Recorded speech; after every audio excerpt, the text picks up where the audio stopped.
Assalamualaikum warahmatullahi wabarakatuh. Waalaikumsalam warahmatullahi wabarakatuh.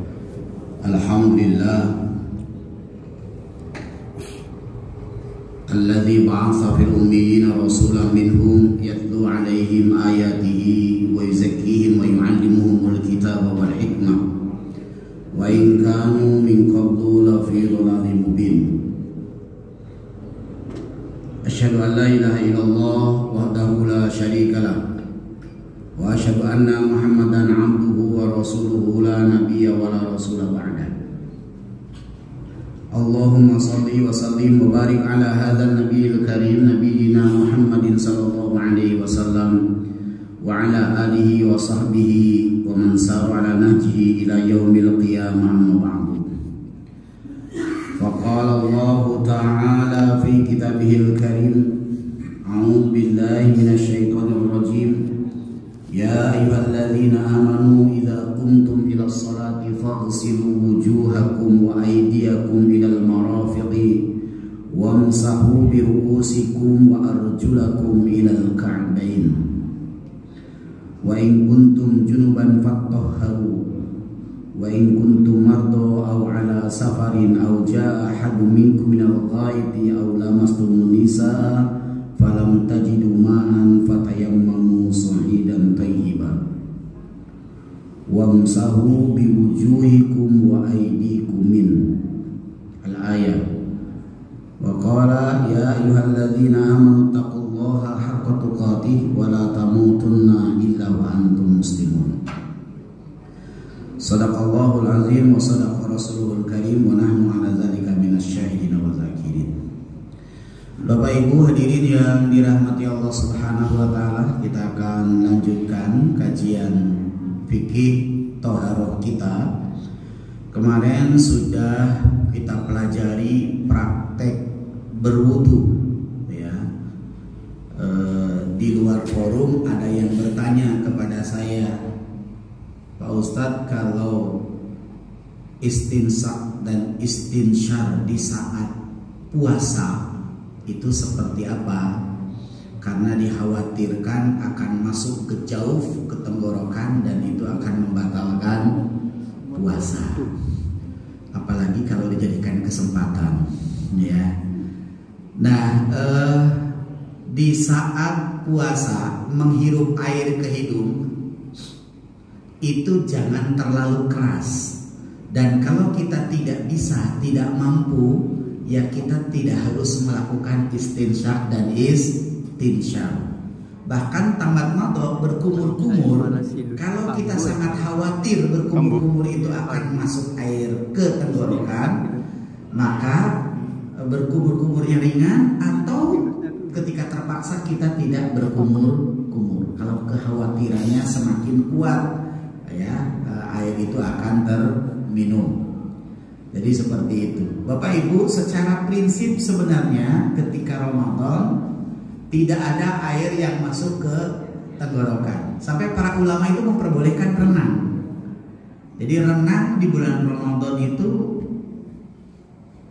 sebagian besar ulama memperbolehkan. Karena hakikatnya renang itu sama dengan mandi. Kita guyur air itu. Nah ya, kita guyur air itu kan sama, semuanya basah. Kalau niat mau minum, makan sambil guyur sambil dangak. Nah itu ya. Renang juga begitu. Orang yang sudah pintar renangnya, peluangnya kecil airnya ke minum. Tapi kalau yang belum bisa renang, jangan coba-coba olahraganya berenang. Ya, pasti terminum karena kesalahan gerakan berenang itu akan berpotensi air itu akan terminum. Nah, baik Bapak Ibu hadirin yang dirahmati Allah, kita akan lanjutkan ya. Kemarin kita sudah belajar sampai dengan membasuh kaki. Bapak Ibu jangan kaget kalau melihat ada orang berwudu kaki itu tidak dibasuh. Secara prinsip yang harus kita pahami perbedaan membasuh dengan mengusap. Kalau mengusap itu airnya kita kibaskan terlebih dahulu. Sedangkan membasuh airnya menyembur. Itu perbedaannya. Wudu itu hanya begitu, hanya membasuh, menyembur, atau mengusap, airnya dikibaskan. Nah, kaki ada yang membasuh, tapi ada juga yang mengusap. Itu sesungguhnya letak perbedaannya ada pada penafsiran ayat ini. Saya tidak bawa pointer. Lihat oleh Bapak Ibu, itu ada ayat yang berbunyi di akhirnya wamsahu biru'usikum wa arjulakum ilal ka'bain.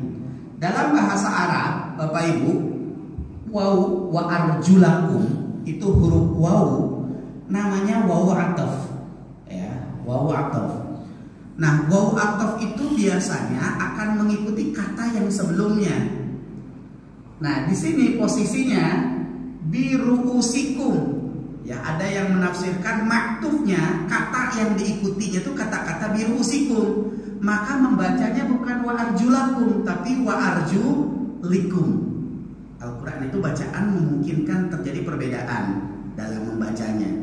Jadi karena kata arjulakum ini yang kita baca arjulakum itu posisinya jatuh setelah biru'usikum, si pakai i, maka arjulakum itu dibacanya wa arjulikum. Dan itu punya konsekuensi hukum.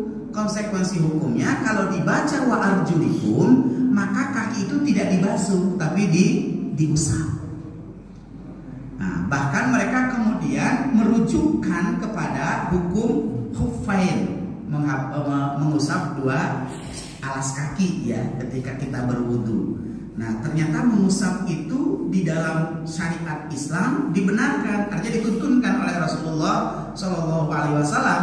Maka ini mestinya kalimatnya bukan arjulakum, tapi arjulikum. Nah, itu alasannya seperti itu. Tapi ulama-ulama yang lain mengatakan bahwa arjulakum ini bukan mengikuti kata biru'usikum, tapi mengikuti kata wa aidiyakum ilal marafiq. Jadi fagsilu wujuhakum wa aidiyakum ilal marafiq. Nah, terus maka kata-kata arjulakum dibaca dengan fathah wa arjulakum, tidak wa arjulikum. Begitu ya. Bapak Ibu paham tidak? Tidak, ya sama. Saya yakin tidak akan paham itu.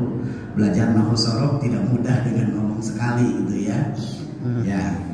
Jadi dibacanya wa arjulakum. Kalau wa arjulakum, kalau mengikuti wa aidiyakum, itu berarti dibasuh bukan diusap. Maka dalam praktek keseharian bisa jadi kita akan melihat ada orang yang ketika membasuh kaki ada yang membasuhnya, tapi ada juga yang mengusapnya. Berarti itu perbedaan pemahaman ini. Saya tidak akan mengajarkan nahwu sorofnya, tapi ingin membuktikan kalau di lapangan ada terjadi perbedaan. Kalau kita menyalahkan, itu berarti jalan-jalan kita kurang jauh. Artinya kalau ada yang berbeda melakukan, bisa jadi dia punya dasar yang berbeda dengan kita. Ya, bukan karena salah, kan begitu ya? Bukan karena salah. Jadi yang penting itu jangan mudah menyalahkan, apalagi pengetahuan kita belum cukup. Nah, jadi kalau kita, mazhab kita itu memakainya wa arjulakum, air itu kaki itu dibasuh. Ketika dibasuh maka airnya harus mengalir atau menyembur. Kemarin sudah kita praktekkan, walaupun terburu-buru. Jadi ini keran, kaki kita diangkat. Tapi kalau bapak-bapak yang sudah sepuh ya hati-hati gitu ya, karena keseimbangannya kan gitu ya. Jadi ini udah lantainya bisa ini. Atau tidak begitu pun punggung kita yang membungkuk. Enak-enaknya kalau ada pijakan. Kalau ada pijakan, saya tidak tahu, belum ngecek di sini ya. Ya, jadi punggung kita yang membungkuk, kemudian kita selah-selahi semuanya ini kita selah-selahi. sampai dengan mata kaki. Ya, jadi tidak hanya sekedar begini. Tapi kan gitu ya. Kan banyak yang lihat diangkat sarungnya. Jadi tidak begitu. Jadi dia tidak sempurna dalam melakukan wudhu. Ya. Jadi digosok, ketika keluar dari air itu hitungan, 1 hitungan. Masukkan ke air lagi, kita gosok-gosok lagi berarti 2 hitungan. Masukkan ke air lagi berarti 3 hitungan. Begitu pula yang kiri juga begitu. Ya, keluar dari air kita gosok-gosok itu sudah 1 hitungan. Masukkan lagi, keluar lagi udah 2 hitungan. Masuk lagi 3 hitungan. Antara hitungan pertama, kedua, ketiga bukan hanya sekedar masuk ke air, tapi yang harus kita perhatikan itu kesempurnaannya. Karena ketika Allah mengatakan ilal ka'bain, sampai dengan 2 mata kaki, kalau 2 mata kaki kita ini tidak tersentuh, itu berarti wudhunya tidak sempurna. Ya. Kalau Allah mengatakan ilal marafiq, sampai siku-siku, kalau siku-sikunya tidak secara sempurna terbasuh, maka wudhu kita tidak sempurna. Nah itu Bapak Ibu hadirin, maka para ulama untuk kehati-hatian, walaupun airnya sampai siku-siku, ketika membasuh tangan kita harus sampai di atas siku-siku. Terus mata kaki untuk kehati-hatian, maka kita membasuhnya sampai dengan di atas mata kaki. Kadang-kadang orang tidak bisa membedakan batas mata kaki itu, maka sebaiknya mata kakinya terendam, istilahnya kan begitu. Jadi terbasuh semuanya. Setelah membasuh kaki, kemudian kita berdoa menghadap ke kiblat. Kalau memungkinkan, ya. Doanya asyhadu alla ilaha illallah wa asyhadu anna Muhammadan abduhu wa rasuluh. Itu doa yang sahih. Orang banyak yang tidak pakai syahadat, tapi makanya Allahumma ja'alni minat tawwabina wa ja'alni minal mutatahhirin. Boleh nggak itu dibaca? Yang utama adalah baca syahadat. Adapun doa yang tadi bisa dijadikan sebagai tambahan, karena secara makna itu tidak bertentangan dengan wudhu. Tapi dengan syahadat aja sudah cukup. Asyhadu an la ilaha illallah wa asyhadu anna Muhammadan abduhu wa rasuluh. Kalau di dalam ibadah, syahadatnya bukan Muhammad dan Rasulullah, tapi Muhammad dan abduhu wa rasuluh. Karena kalau dalam ibadah posisi kita dengan Nabi Muhammad itu sama-sama sebagai hamba Allah. Begitu ya. Nah, Bapak Ibu, di dalam wudhu ada ketentuan harus tertib. Yang namanya tertib itu urut mulai kemarin yang sudah kita pelajari disebutkan tidak boleh bergantian. Misalkan karena kita datang dari luar, kaki kita dalam keadaan kotor, apalagi dari sawah, saya mau wudhu, yang pertama dibasuh adalah kaki karena yang kotor. Itu tidak bisa, ya, tidak bisa. Harus urut, tertib, ya. Kemarin masih ingat ya, dimulai dari membasuh kedua telapak tangan, terus urut sampai dengan membasuh kaki. Kemudian yang kedua, di samping tertib itu urut, juga wudhu itu tidak boleh diselingi oleh aktivitas yang lain, ya, kecuali hanya beberapa waktu saja, beberapa menit. Contohnya begini, ketika wudhu tiba-tiba kerannya mati, gitu ya. Padahal wudhunya belum selesai. Nah, terus kita bergerak jalan sini cari, tetap nggak ada air yang mengalir. Akhirnya kita pulang dulu ke rumah. Nah, ketika pulang ke rumah, apakah kita melanjutkan wudhunya atau memulai dari awal? Karena waktunya sudah agak panjang, maka kita memulai dari awal. Kecuali kalau di masjid ini keran yang satu mati, keran yang lainnya tidak mati, kita berjalan masih di seputar masjid, itu kita boleh untuk melanjutkan aktivitas wudhu itu. Terus kalau lampunya mati, listriknya mati, airnya tidak ada, dan itu hitungannya 1 jam, ya, jangankan wudhu, sholatnya saja bisa telat kan begitu ya. Nah, jadi ya kalau dapat wudhu ya mestinya diulang kan begitu. Jadi seperti itu ketentuannya dalam syariat agama. Nah, kemudian Bapak Ibu hadirin yang dirahmati Allah, khususnya ibu-ibu. Suatu kali misalkan jamaah Masjid Al-Furqan jalan-jalan ke Masjid An-Nahda di Bojonegoro, masjid baru yang bagus. Ya, ternyata di sana didapati ini umpama aja ya, bukan sebenarnya. Didapati ada tempat wudhu, tapi tempat wudhunya umum, baik laki-laki maupun perempuan. Nah, bagaimana wanita ini kalau berwudhunya? Apakah tayamum? Sementara ada air. Kan begitu. Nah, maka bagi para wanita tetap wudhu seperti biasa dengan tidak membuka tutup kepala. Caranya ketika mengusap kepala ya seperti biasa, diusap kepalanya di atas jilbabnya. Ya.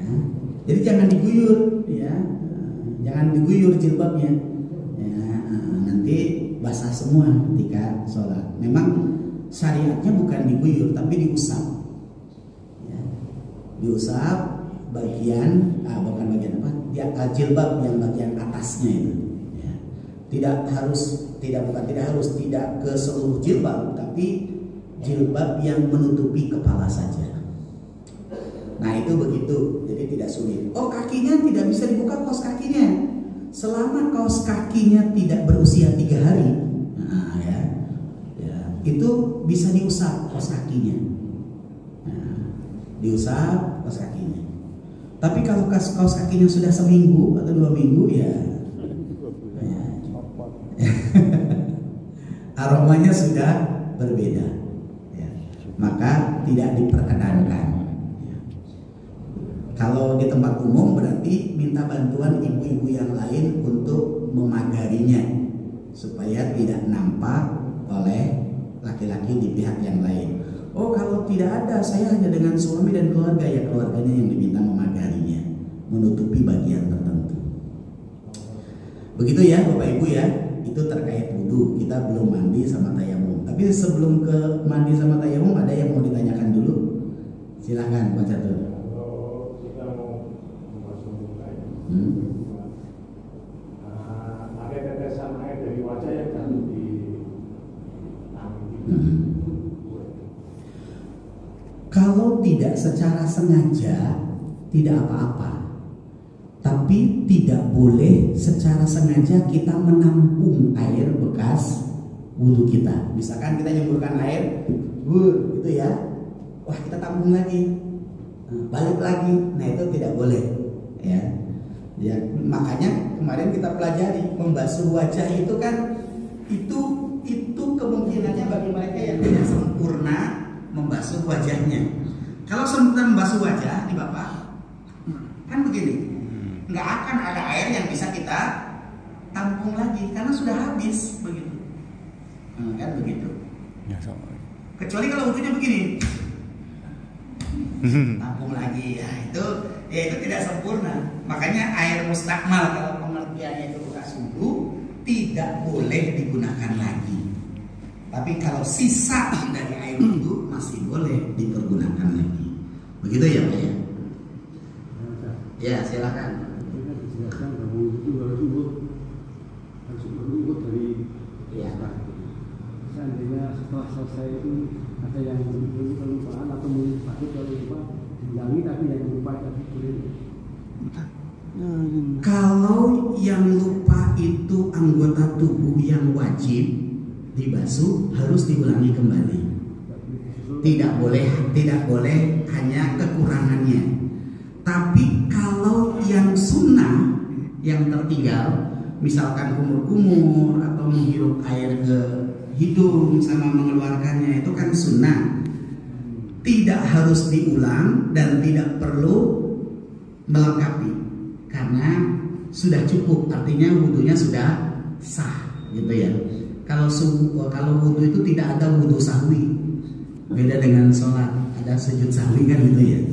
Jadi kalau bagian yang sunnah belum terbasuh tidak apa-apa ya, bahkan lupa bilangannya pun tidak apa-apa. Tapi kalau yang wajib yang belum terbasuh, silahkan diulangi kembali wudhunya. Kemarin sudah kita sampaikan yang wajib apa saja yang termuat dalam ayat Al-Quran. Begitu ya Pak? Masih J1, 2 Bapak? Kalau misalnya kita habis mandi kan bersih ya, kemudian kita wudhu, untuk membasuh kaki apa tetap harus digosok-gosok? Nah gitu ya. Harus digosok-gosok gitu, karena mungkin bagi lansia itu kalau kondisinya nggak ada tempat untuk menyandarkan kakinya itu agak susah. Ya, kalau habis mandi apakah kaki harus digosok-gosok? Karena lansia itu agak susah. Yang memperbolehkan tidak digosok-gosok itu karena sudah lansianya itu, karena tidak mampu. Tapi hukum asalnya ketika berwudu tetap harus diselah-selahi bagian jari-jarinya itu. Tapi kalau karena tua, bukan hanya habis mandi, kita dimanapun berwudu karena kita tidak bisa jongkok, sudah sepuh begitu ya, atau tidak ada sandaran daripada membahayakan, kita tidak membungkuk, tidak menggosoknya. Yang menjadi kebolehan itu karena daruratnya tadi itu, karena sudah tuanya itu. Begitu ya Pak ya. Mau Bapak? Ya. Kemudian ada anak atau cucu atau seperti itu panggil dari itu apakah boleh menjawab? Ya, jangankan berwudu Pak, sholat saja kalau ada yang memanggil salam kita boleh menjawab. Ya, atau kita sedang membaca surat Al-Quran, ada yang memanggil, kita keraskan bacaannya untuk memberi tanda kalau kita sedang sholat.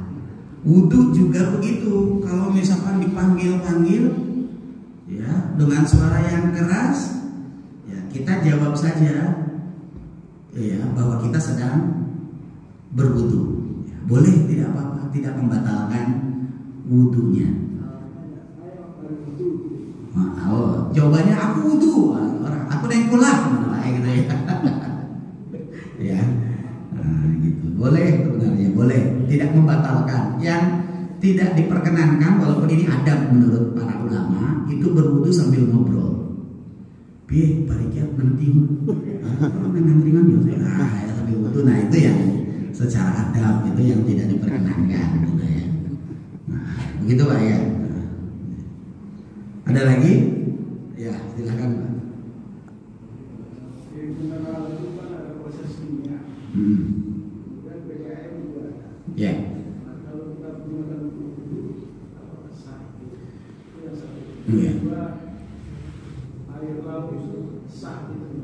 Iya. Karena air kelapa kenapa tidak boleh? Oh iya. Itu ya. Baik. Proses kimia selama hal-hal yang mencampurinya itu bukan dari zat yang haram dan tidak mengubah 3 prinsip dari air, berubah rasa, berubah bau, berubah warna, maka air itu masih menjadi air yang suci, mensucikan, boleh dipakai bersuci. Begitu ya Pak ya. Itu prinsipnya begitu, tidak berubah warna, tidak berubah rasa, tidak berubah baunya. Maka air mineral itu kenapa diperbolehkan? Karena memang prosesnya bukan dengan sesuatu yang haram dan tidak berubah warna, rasa, dan baunya. Kalau air sirup, walaupun dimasukkan ke air, warnanya bisa berubah, baunya bisa berubah, ya, rasanya apalagi. Makin seger apalagi di saat puasa. Ya. Kemudian yang kedua, kalau air laut diperkenankan, kok air kelapa tidak? Yang pertama berdasarkan dalil. Kalau air laut itu al-hillu maitatahu, terus at-tahuru ma'uhu wal hillu maitatahu. Jadi air laut itu airnya suci, bangkainya pun halal. Nah, itu hadis Rasulullah Shallallahu Alaihi Wasallam. Nah, maka air laut itu dikategorikan menjadi air yang suci, mensucikan.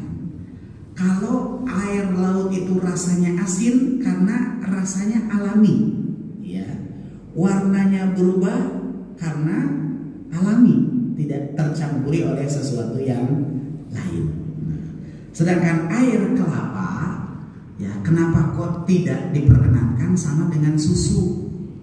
Susu juga kenapa nggak diperkenankan? Kan alami, itu keluar dari sapi kan itu ya. Nah, apakah kita bisa sambil apa namanya, merah sapi kemudian pakai berwudu kan gitu ya? Ya memang ketentuannya seperti itu. Ya, maka kemarin saya katakan dalam bab thaharah itu ubudiyah, ibadah, sudah ada ketentuannya seperti itu. Nah, begitu. Jadi begitu Pak ya. Walaupun kelapa juga alami dari pohon kan gitu ya, buah airnya ada di dalamnya, iya alami. Tapi berdasarkan nas ya memang itu tidak bisa dijadikan sebagai dikategorikan air yang suci mensucikan, tapi air yang suci tidak mensucikan. Begitu ya Pak ya. Ya baik, masih Bapak Ibu? Sudah ya. Saya lanjutkan dengan mandi. Kemarin kita sudah berbicara bahwa hadas itu ada dua, hadas asghar, hadas kecil, dan hadas besar. Hadas besar itu bagi wanita itu haid, itu hadas besar. Nifas, darah yang keluar karena lahir, bukan istihadah ya, tapi nifas. Kemudian yang ketiga berhubungan badan, suami istri. Kemudian yang keempat bagi laki-laki mengeluarkan air mani, itu hadas besar. Kalau mengeluarkan air mani itu pakaian yang digunakannya tidak najis, tapi dirinya yang mengeluarkan air mani itu yang mengharuskan dia bersuci. Maka hadasnya masuk dalam kategori hadas besar.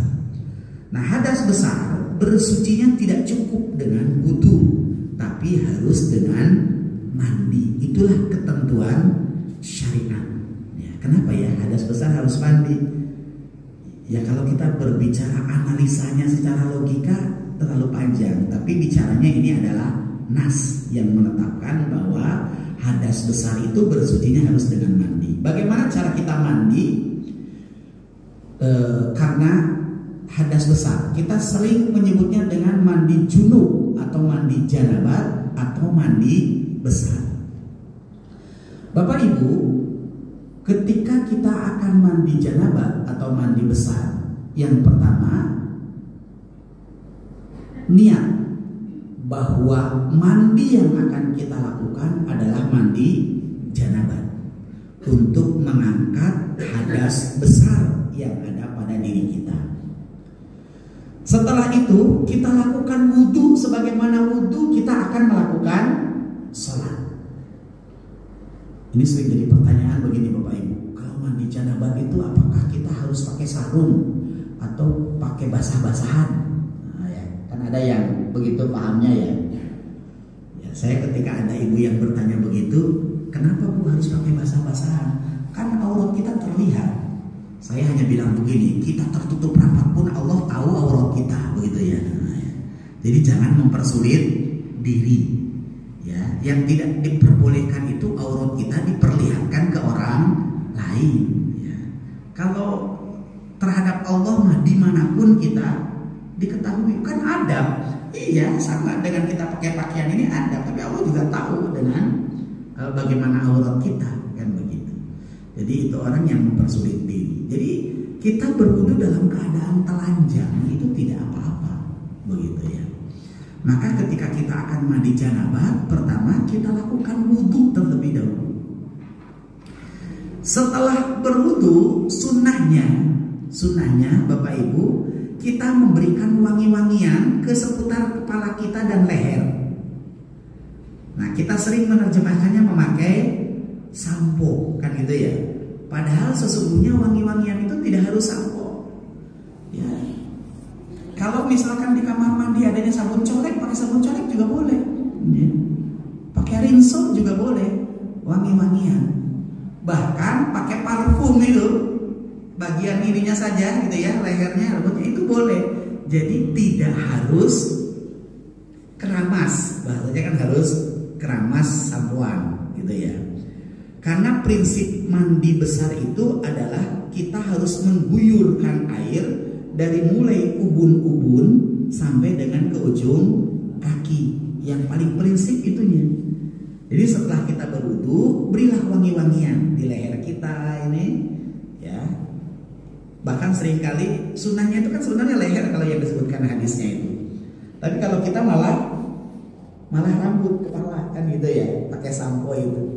Ya mungkin karena kalau pakai sampo kan ketika dibasuh airnya ngalir ke leher kan gitu ya. Nah, ya nggak apa-apa dah begitu ya. Menerjemahkannya tidak masalah. Artinya memakai wangi-wangian intinya. Nah, setelah memakai wangi-wangian, kemudian kita mengguyur. Walaupun ada yang memahami, tapi ini hanya ijtihadi, ya. Ijtihadi bukan ketentuan dari syariat. Rasulullah dalam hadisnya tidak pernah menyebutkan. Ada yang mengatakan yang diguyur itu adalah bagian yang sebelah kanan terlebih dahulu, seperti memandikan jenazah, ya. Padahal memandikan jenazah kanan dulu terus kiri dulu itu rujukannya karena wudhu gitu ya. Karena wudhu itu yang sebelah kanan dulu yang dibasuh, maka ketika memandikan jenazah juga yang tubuh bagian kanan terlebih dahulu. Nah, mandi besar sesungguhnya tidak perlu kanan dulu terus kiri, walaupun itu tidak dilarang. Boleh-boleh saja kita sebelah kanan dulu, kemudian sebelah kiri, kemudian diguyur. Ada pemahaman fikih yang para ulama memang sebelah kanan dulu itu bagian yang terkena wudhu. Setelah itu sebelah kiri, kemudian setelah itu baru tengah-tengah. Nah, itu ketika mandi. Cuman kalau kita melihat aspek medis, ya, aspek medis itu setelah wudhu supaya kita tidak mudah masuk angin atau langsung wassalam di kamar mandi, ya, karena perbedaan suhu tubuh kita dengan air itu kan berbahaya. Maka yang kita tubuh ini perlu adaptasi dulu suhunya dengan air. Airnya diadaptasikan dengan suhu tubuh kita. Caranya adalah dengan membasuh bagian-bagian tertentu, mengguyur bagian-bagian tertentu yang tidak akan membuat lonjakan ekstrim perbedaan antara air dan suhu tubuh. Maka yang dibasuh adalah kaki terlebih dahulu. Kaki pelan-pelan dari kaki naik ke atas, naik ke atas, naik ke atas. Padahal kalau kita mah kalau mandi langsung jebur dari atas ke bawah, kan begitu. Nah, secara medis untuk tidak membahayakan Bapak Ibu ya dimulai dari bawah, dari kaki ke atas. Jadi suhu tubuhnya langsung kan ke atas keluar gitu ya setelah terkena air. Nah, setelah tubuh kita itu sesuai suhu tubuhnya dengan air yang kita guyurkan, barulah kepala kita tuh siap untuk menerima suhu air itu. Nah, kita baru siramkan ke atas. Ya. Berapa kali? Tidak ada ketentuannya. Apakah harus ganjil atau genap? Tidak ada ketentuannya. Silahkan aja. Ya, kalau airnya banyak, ya kita ingin merasa puas, ya silahkan. Ya. Cuman kita jangan selalu membayangkan kalau kita berbicara fikih, ada pendapat para ulama. Para ulama itu kadang-kadang disesuaikan dengan situasi dan kondisi di wilayahnya, yang tidak seperti di Indonesia yang banyak airnya, kan gitu ya. Misalkan pakai hitungan sekian gayung, misalkan ya sekian gayung. Itu sebenarnya ketentuan Nabi tidak ada, ya, batasan-batasan itu tidak ada. Ya. Jadi setelah selesai, ya setelah kita rasakan bersih semuanya, ya selesai. Ya, Terus kita keluar dari kamar mandi, doa keluar dari kamar mandi. Doanya bagaimana Bapak Ibu keluar dari kamar mandi? Gufronaka saja. Ada yang menambahi dengan alhamdulillahilladzi alhaba anil adza wa afani. Jadi kadang-kadang doa-doa kecil ini penting Bapak Ibu ya. Karena itu akan membentuk karakter. Dan yang tragisnya lagi, banyak para orang tua tidak hafal, anak TK pada hafal. Nah gitu ya. Eyangnya nggak hafal, tapi anak-anak TK pada hafal. Nah, terus setelah itu kita doa wudu di luar kamar mandi. Asyhadu an la ilaha illallah wa asyhadu anna Muhammadan abduhu wa rasuluh. Selesai. Itu mandi ringkes sebenarnya. Ya, mandi itu lebih ringkes daripada wudu. Baik. Terus Bapak Ibu setelah mandi silahkan melakukan sholat kalau memang harus melakukan sholat. Kalau tidak melakukan sholat pun dirinya dalam keadaan yang suci. Nah, menjawab pertanyaan yang di awal pertemuan saya kemarin, apakah orang yang berwudu karena wudunya sunnah boleh untuk melakukan sholat tanpa berwudu kembali? Para ulama menyatakan boleh, karena substansinya bukan kepada wudunya, tapi substansinya kepada kesucian dirinya.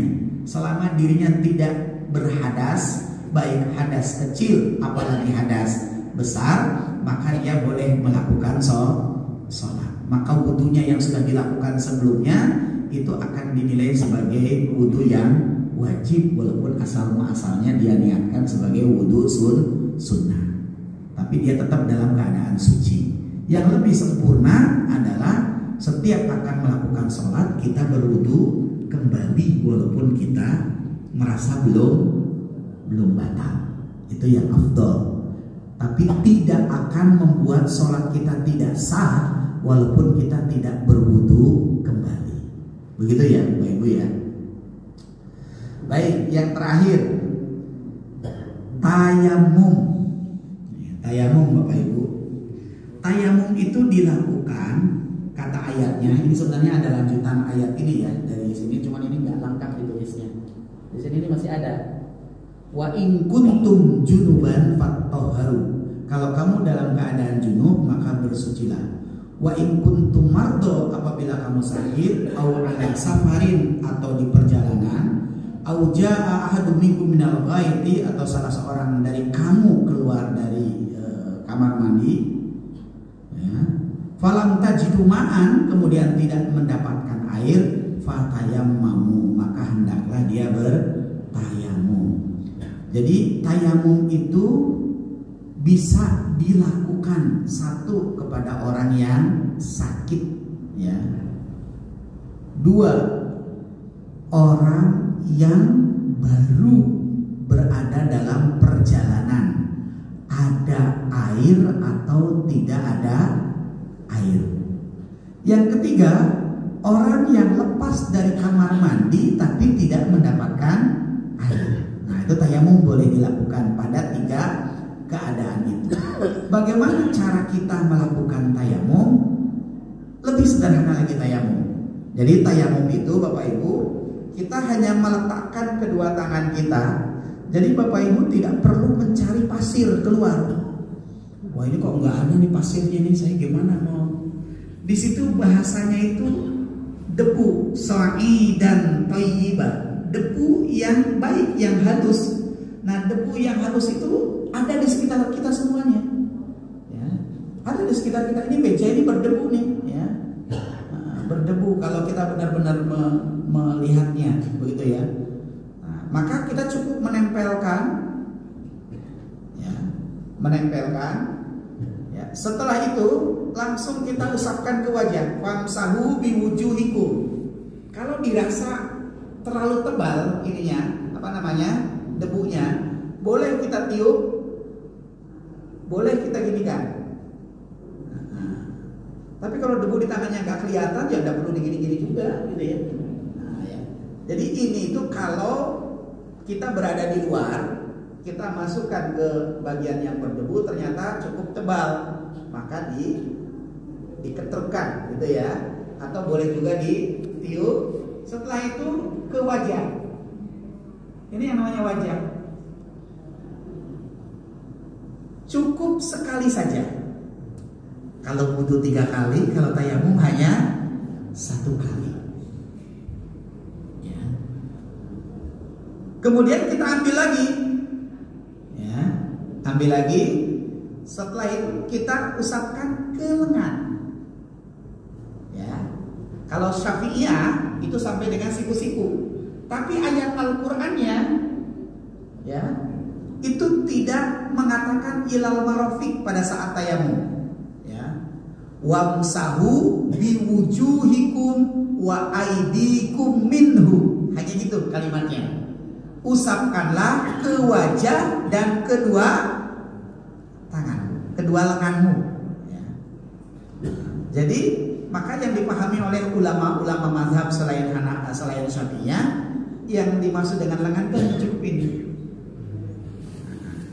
Ini ya. Sudah selesai.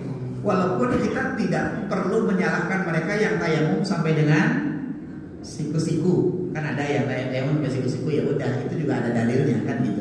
Artinya hanya perbedaan pemahaman dan dalil. Ya, jadi begini, langsung ke tangan kan. Sudah selesai. Langsung ibu bapak melakukan sholat, gitu aja. Dan tayamum itu bapak ibu tidak seperti wudu fungsinya. Kalau wudu kita berwudu suci, tidak batal gitu ya, kita boleh melakukan sholat berikutnya. Tapi kalau tayamum tidak.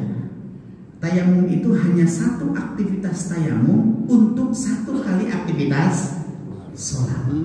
Jadi kalau kita zuhur di perjalanan, kita tayamum, terus nggak batal tuh sampai dengan asar. Asarnya belum batal, sholat lagi tidak bisa. Ya. Ya, kalau tayamum tetap kita harus tayamum kembali. Jadi hanya 1 kali tayamum untuk 1 waktu sholat. Itu tayamum, ya. Baik Bapak Ibu hadirin yang dirahmati Allah, saya belum bisa memperpanjang pembahasan tentang tayamumnya karena waktunya sudah jam 6 kurang 10 menit. Ya, mudah-mudahan besok yang terakhir kalau misalkan ada hal yang perlu dibahas dari toharoh, ya kita bahas toharoh. Kalau tidak, kita singgung sedikit tentang zakat. Tapi zakat itu tidak akan mungkin selesai dalam 1 kali pertemuan. Ya, saya sudah menyiapkan sebenarnya slide itu, sejarah zakatnya itu seperti apa, zakat di masa Nabi, di masa Khulafaur Rasyidin, karena memang terjadi perkembangan begitu ya, sampai dengan ketemu di zaman kita sekarang ini. Itu tidak mungkin kita kupas begitu ya. Kalaupun besok dikaji zakat, paling hanya sederhana yang praktis saja yang biasa kita lakukan. Baik, sampai di sini terlebih dahulu. Kurang lebihnya mohon maaf yang sebesar-besarnya. Aku qouli hadza billahi taufiq wal hidayah. Assalamualaikum warahmatullahi wabarakatuh.